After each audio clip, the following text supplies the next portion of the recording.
A large-scale attack has been recorded over Russian territory.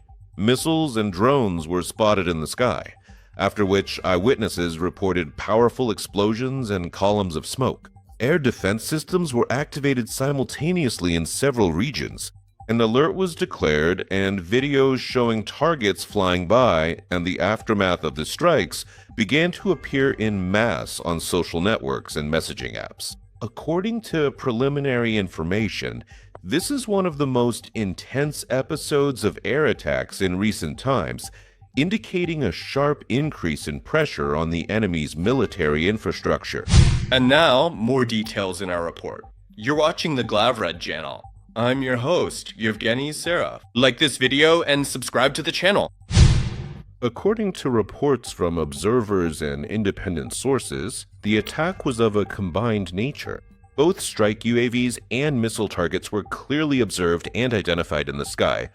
A number of local eyewitnesses have come forward to claim that the trail in the sky bears a striking resemblance to the distinct launches of Neptune missiles, Ukrainian anti-ship missiles that have previously been extensively modified and repurposed to strike ground targets.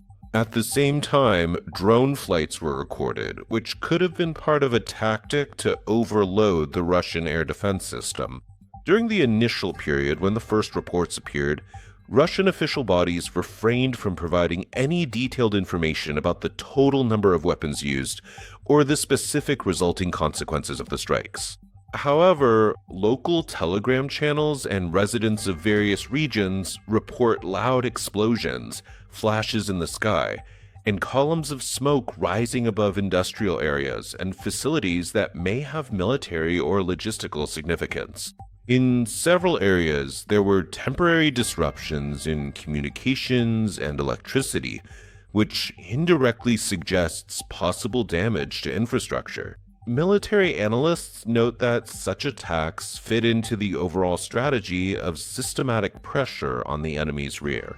In recent months, there have been increasingly frequent strikes on facilities related to the military industry, ammunition depots, airfields, oil depots, and logistics hubs. The goal of such operations is not only to inflict physical damage, but also to disrupt supply chains, slow down the production of weapons, and complicate the command of troops. The psychological effect of such strikes deserves special attention. The frequent and sudden appearance of missiles and drones over Russia's interior regions shatters the illusion of complete rear security and significantly increases internal tension.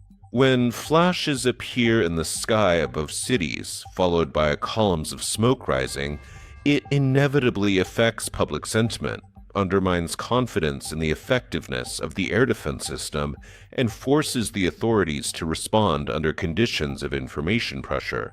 The Russian side traditionally claims that the air defense system is working successfully and that most targets have been intercepted.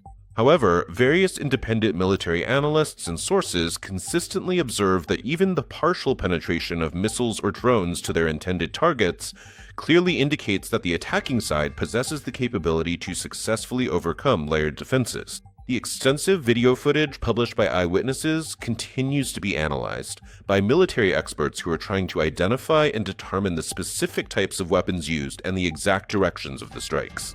The strategic deployment of missiles and drones clearly demonstrates a high level of coordination in the following way.